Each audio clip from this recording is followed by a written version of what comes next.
welcome back to my YouTube channel. Today we are going to teach 3D. आज 3 dimensional geometry का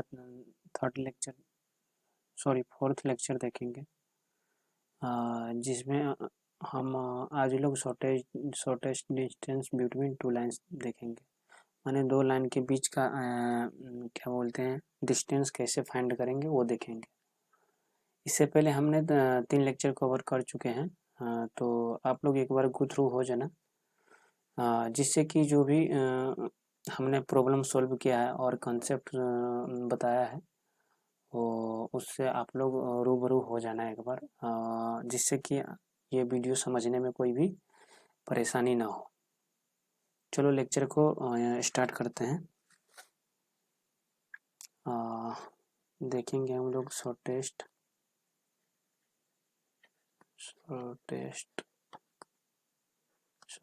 distance between two lines. दो line के बीच का shortest distance कैसे find करेंगे वो देखते हैं। पहले तो हम पहले जो एक ज्योमेट्री देखना पड़ेगा, मतलब कोई 3D प्लेन है। 3D प्लेन एक क्यूबॉइड पहले ड्रॉ कर लेता हूँ ओवरव्यू के लिए।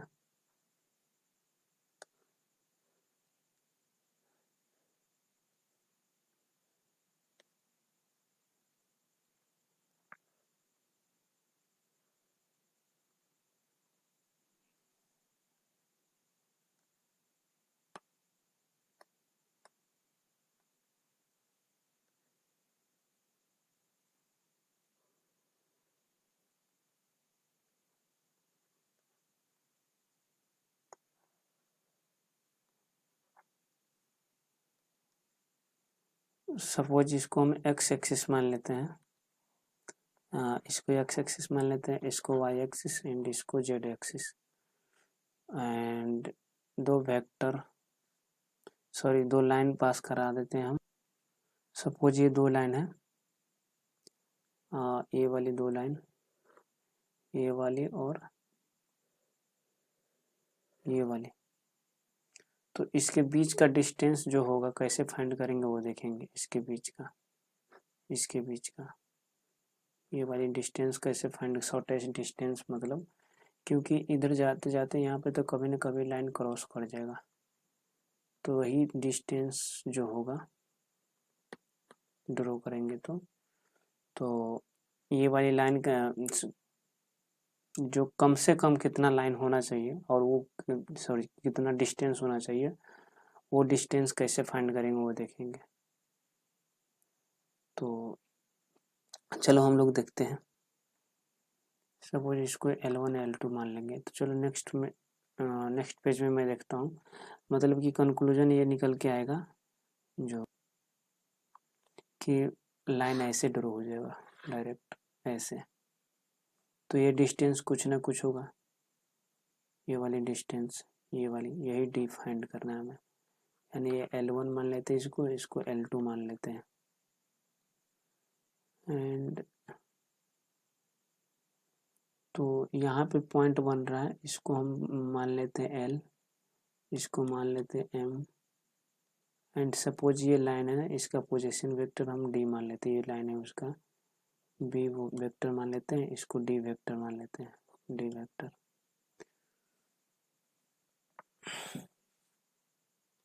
तो यहाँ पर शॉर्टेस्ट डिस्टेंस LM होगा, shortest distance LM। And where ये दोनों तो 90 डिग्री का एंगल बना रहा है, ये वाले यहाँ पे, ये पॉइंट और ये पॉइंट, ये वाले और ये वाला। तो वेयर एंगल क्या लिख सकता हूँ मैं यहाँ। चलो इसको भी कुछ नाम दे देते हैं। सपोज ये ए वेक्टर हो गया,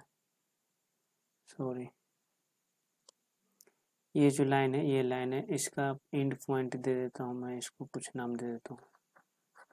ये L1 है ना, ये L2 है। तो इसको suppose A and point A नाम रख दिया, इसको बी रख दिया। तो इसको ए वेक्टर लिख सकते हैं, वेक्टर फॉर्म में इसको बी वेक्टर लिख सकते हैं। बी हमने ले लिया है, इसको मैं सी ले देता हूँ, सी, तो सी वेक्टर हो जाएगा, ये वाली सी वेक्टर। चलो इसको मैं सही से थोड़ा इरेज करके लिख देता हूँ। तो यहाँ पे सी मान लें तो सी वेक्टर ही हो जाएगा। हाँ, क्योंकि ये डी है, सॉरी ये डी वाले है, ये है बी है। तो यहाँ पर एंगल, वेयर एंगल ए, इसको लिख सकते A L M, angle A L M is equal to, ये वाली एंगल हो जाएगा L M C, angle angle L M C equal to 90 degree. तो यहाँ पर प्रोजेक्शन वाला कॉन्सेप्ट लगा सकता हूँ मैं। तो ये डिस्टेंस तो एल एम हो गया, तो L M is equal to लिख सकते हैं प्रोजेक्शन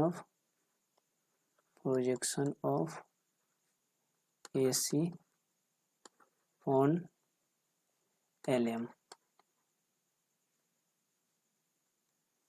तो यानी कि projection of A C of होगा यहाँ पर, projection of A C on L M, यानी एल एम पे प्रोजेक्शन हमें देखना है। तो ए सी वेक्टर तो होगा ही, ए सी वेक्टर इंटू किस पे प्रोजेक्शन, एल एम पे लेना है, तो एल एम वेक्टर हो जाएगा, L M vector upon magnitude of L M, magnitude of L M, ये होता है फार्मूला एंड पूरे का मोड। तो यहाँ से हम क्या लिख सकते हैं, यहाँ से मैं लिख सकता हूँ एल एम है, सॉरी डिस्टेंस क्या है, एल एम ही है ना, डी में लिख देता हूँ डायरेक्ट, एल एम वेक्टर। तो L M vector is equal to, यहाँ से लिख सकता हूँ A minus C vector, A minus vector C into L M vector upon पूरे के अपॉन देता हूँ मैग्नीट्यूड ऑफ एल एम।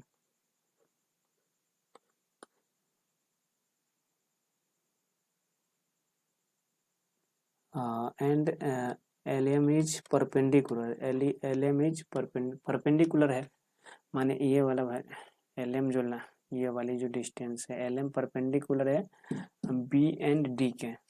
तो चलो, तो ये मैं लिख सकता हूँ L M is perpendicular to B and D. यहाँ से मैं क्या लिख सकता, तो L M is equal to मैं लिख सकता हूँ L M vector is equal to क्या बोल सकते हैं, B cross D, vector B cross vector D, ये लिख सकता हूँ। तो ये वाला यहाँ पे चिपका दूंगा।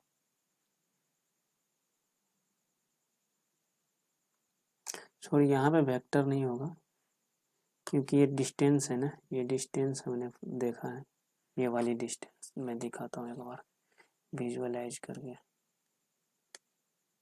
ये वाली डिस्टेंस है एल एम, तो उससे डायरेक्ट एल एम लिखेंगे। तो यहाँ पे ये वाला डायरेक्ट इसमें आने देंगे इक्वेशन में, इक्वेशन फर्स्ट वाले में सपोज इक्वेशन मान लेते हैं। तो यहाँ से क्या हो गया, L M is equal to A vector A minus vector C into L M is ये, तो बी क्रॉस डी हो जाएगा upon magnitude of B cross D, इसका मैग्नीट्यूड यही हो जाएगा। ये हो गया equation of line in vector form, ये हो गया equation EOL, equation of line in vector form, यानी वेक्टर फॉर्म में इक्वेशन ऑफ लाइन हो गया ये। एंड हम कार्टेशियन फॉर्म वाला देखते हैं, सेकेंड मान लेता हूँ। सेकेंड में देखते हैं इक्वेशन ऑफ लाइन इन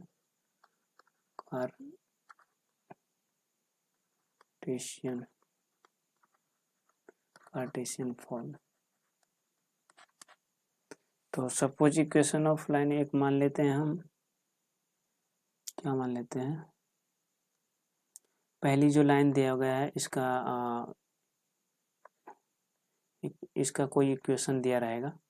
तो सपोज इसका इक्वेशन मान लेते हैं हम, सपोज ये गिवन है x minus x1 upon direction ratio first माने a equal to y minus y1 upon b equal to z minus z1 upon c।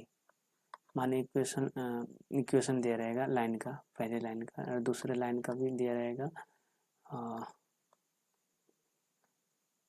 क्या दिया रहेगा,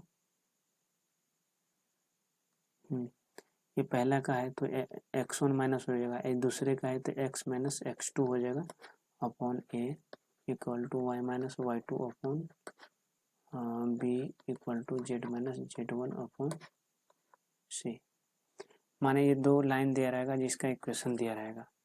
तो इसको मैं कार्टेशियन फॉर्म में कैसे लिख सकता हूँ वो देखना होगा उसका इक्वेशन। यहाँ से शॉर्टेस्ट डिस्टेंस डायरेक्ट लिख सकता हूँ,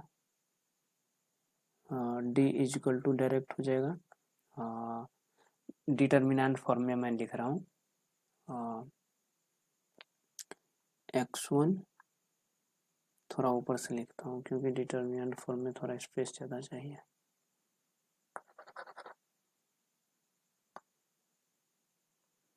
d is equal to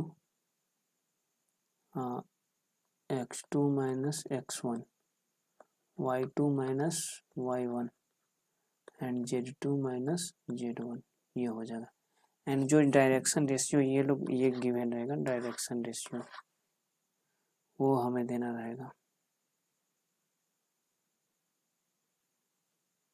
sorry, यहाँ पे डायरेक्शन रेशियो भी चेंज, इक्वेशन का अलग अलग होना चाहिए। तो a1 इसको मान लेते हैं, इसको b1 c1, इसको a2 b2 c2, काहे कि लाइन सेकेंड लाइन का है ना डायरेक्शन रेशियो।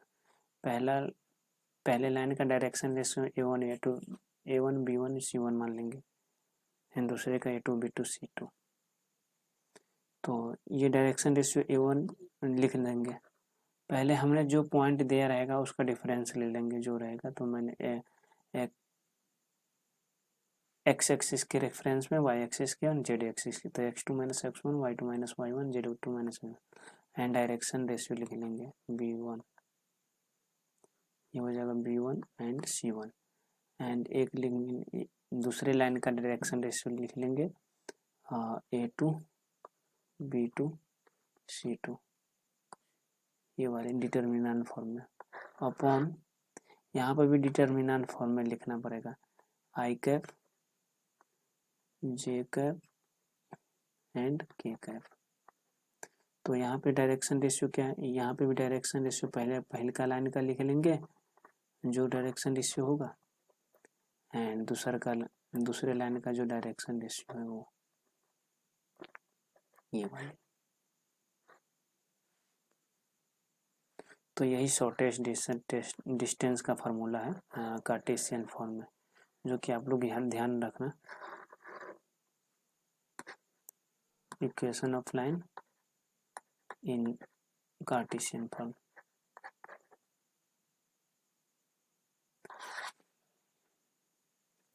मतलब कि एक बार मैं क्या बोलते हैं बता देता हूँ क्लियर में।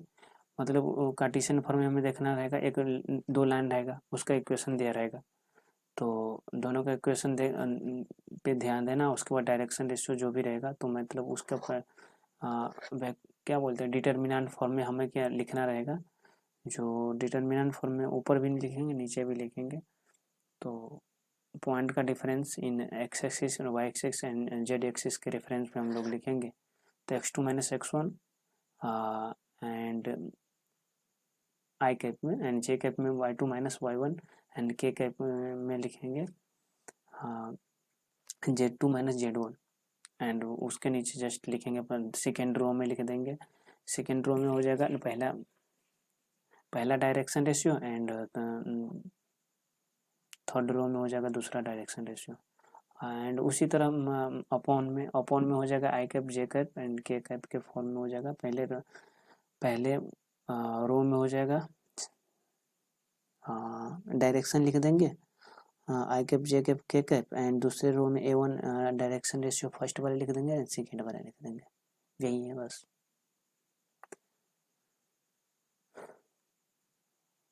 तो हमने आज ये कॉन्सेप्ट देख लिया है, कैसे फाइंड करेंगे shortest distance between two lines. तो अगले लेक्चर में हम इस पे प्रॉब्लम सॉल्व करेंगे। मैं लेक्चर को यहीं पे ओवर करता हूँ। इसका एग्जांपल नेक्स्ट लेक्चर में देखेंगे। जब तक के लिए मैं लेक्चर को यहीं पे ओवर करता हूँ। Thanks for watching me. Have a nice day.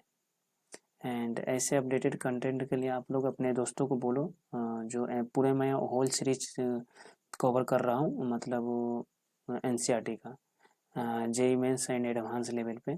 जो NCERT का तो मैं एक एक पॉइंट, स्पेशली ये ऐसा चैप्टर है जो NCERT में भी अच्छा क्वेश्चन दिया गया है 3D का, एंड हाई वेटेज चैप्टर है।